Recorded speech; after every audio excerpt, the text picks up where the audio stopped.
What's going on? What it do, Scat Crew? We are back for another NFL football season ASMR coverage. I did a lot of this last season. You guys seem to love it, so I'm bringing it back this season as well. Week 1 was insane. It was actually a lit-ass week 1, and the Jets and 49ers played today. But this video is going to be primarily about the Jaguars and the Dolphins, because I watched that game. That was the only game I seen pretty much from start to finish, and man, there were some crazy twists and turns throughout the games. A lot of stupid decisions by the Jaguars, and we'll talk about all the things that happened. The Dolphins defense really turned it up in the second half. So yeah, make sure you like and subscribe if you enjoy the ASMR NFL discussion content. Okay, so the Dolphins defeated the Jacksonville Jaguars 20-17, and it's crazy because before the game even happened, Tyreek Hill was detained by police for speeding. Apparently, he was speeding 125 miles per hour in a 65 limit. I don't know if that's factually correct. I've just seen it on the internet. That's been circulating.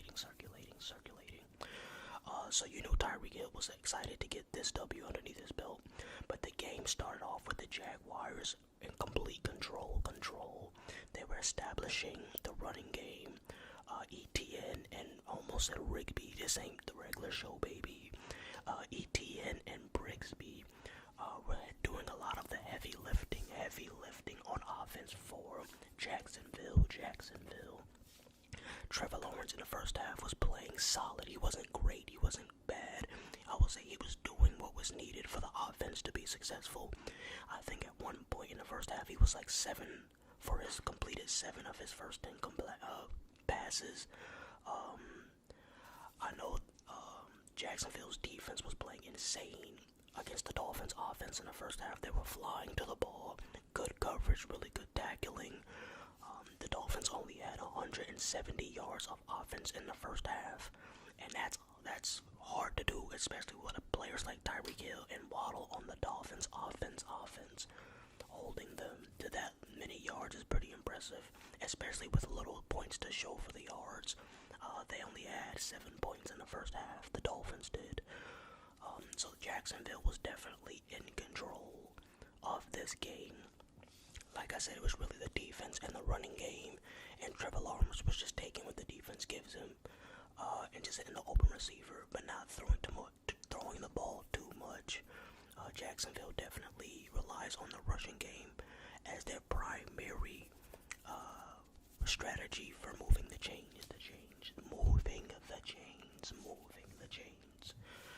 Alright, so what happened and how did Jacksonville choke this?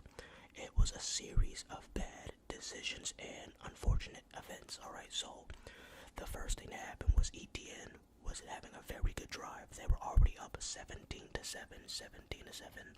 and ETN, he had a bunch of good runs. This drive that I'm talking about, he gets to the goal line, like around the 3-yard line, and it gets punched. The football gets punched from behind, and then he fumbles it in the end zone, and the ball gets recovered.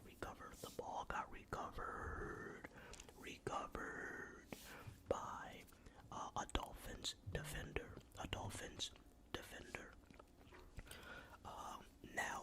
Not only did that give the Dolphins the ball, it took away the points. They would have went up 24-7, and the game probably would have been over at that moment. I mean, you never know, but they would have been in a much favorable position for sure. So that happens, and then when I tell you the very next play on the next drive for the Dolphins, Tyreek Hill gets an 80-yard touchdown. Now, I don't think he threw the ball that far, obviously. I think it was like a 30-yard pass. Tyreek Hill caught. It was a solid pass, too. I hate when people act like Tua only throw short passes. That is not the case. That is an online narrative.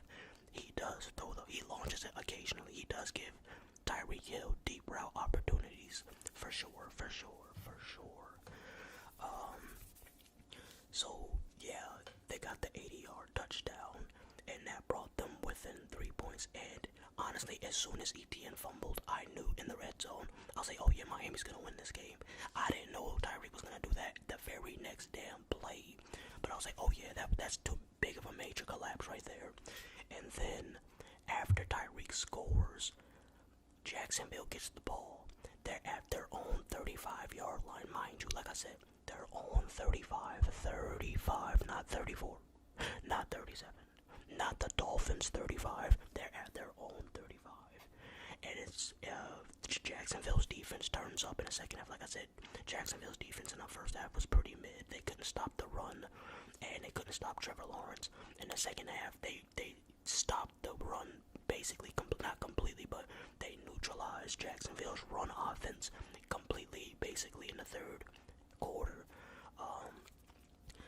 Etienne started getting a little bit more momentum in the fourth, but they still lost. But that run defense by Miami in the second half was just ran to perfection, man. They did a good job not allowing extra yards, flying to the ball. Their coverage was good. Jalen Ramsey had some really good plays in the second half. So basically, the Jacksonville Jaguars get stopped 3 straight plays, and it's a fourth down at their own 35, and they go for it. That's just stupid football. This ain't Madden. First of all, depending on how badly you want to win in Madden, you're not even doing that in Madden. But to do that in real life, it's crazy, especially when you see how many talented players the Dolphins have on both sides of the ball. So they went for it at their own 35, and of course they failed. They did not convert. Now they actually got bailed out this time because the Miami Dolphins were automatically set up in the field goal range on the turnover on downs, but their field goal kicker missed the field goal. It was like I want to say it was like a 50-yard kick, and he missed it. So the Jacksonville Jaguars got the ball back, and they didn't score again. I'm not gonna lie, in the second half, both offenses, besides that Tyreek Hill big play that I spoke about earlier a moment ago, both offenses were pretty stagnant, especially in the second half. Both defenses were just limiting the other team's running attack, and the Dolphins were throwing a lot of short passes. Now this is the problem with Jacksonville. It seems like they have an issue with their play style. Sometimes they're too conservative and they need to take some more risk down the field and not run the ball so much. But then sometimes they're just too wild and just all their common sense just goes out the window and they do stupid stuff. Like going for it at your own 35 against the Dolphins.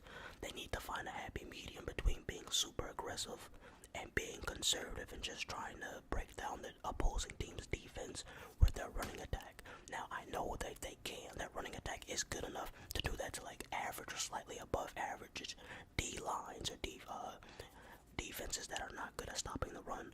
But when they start facing these better defensive linemen and these better defensive teams that have really good defenders that are good at stopping the run, it's going to be a lot harder for them. So I think they need to find a better balance between Trevor Lawrence throwing the ball deep and then them not being so aggressive on the offense, like going for it. So I think once Jacksonville finds that happy medium of being like conservative and ultra aggressive, then that's when they'll start winning more games and like more close games at least. You guys know now, I will say this, you guys know that I haven't had a favorite football team in the last 4 years, I want to say, since Brady retired. I was a Patriots fan, really a Brady fan it turns out, but shout out to the Patriots for beating the Bengals. I told y'all about the Bengals. Y'all was saying the Bengals are going to be top 10. I mean, I can't really speak because my Browns got clapped. They got clapped by Dallas in the first half, especially in the second half. It was a little bit better. But yeah, the Browns got clapped, so it looks like both of us, my chat's pick and my pick, we had bad week ones. But yeah, I think the Browns and the Bengals will bounce back from week 1. We know the Bengals typically struggle early in like the first 4 weeks. They usually typically struggle and start slow, especially on offense. Now let's talk about a little bit about the Ravens and the Chiefs. We were wrong about a slow start. I forgot they had that fast ass rookie that they got, Xavier, bro. Yeah, he's a playmaker. Yeah, the Chiefs, they might as well just hand the Chiefs the Super Bowl again. I don't see it. Unless Dallas has a miracle run and they actually advance, I don't see a team that's talented enough on both sides of the ball, really. Maybe the 49ers. I would say 49ers, Dallas. I don't think the Eagles have enough. I'm sorry.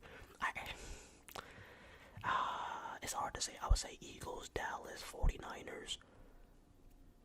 Maybe the Dolphins have the best chance. Most of the teams with the best shot to take down the Chiefs come from the NFC, in my opinion.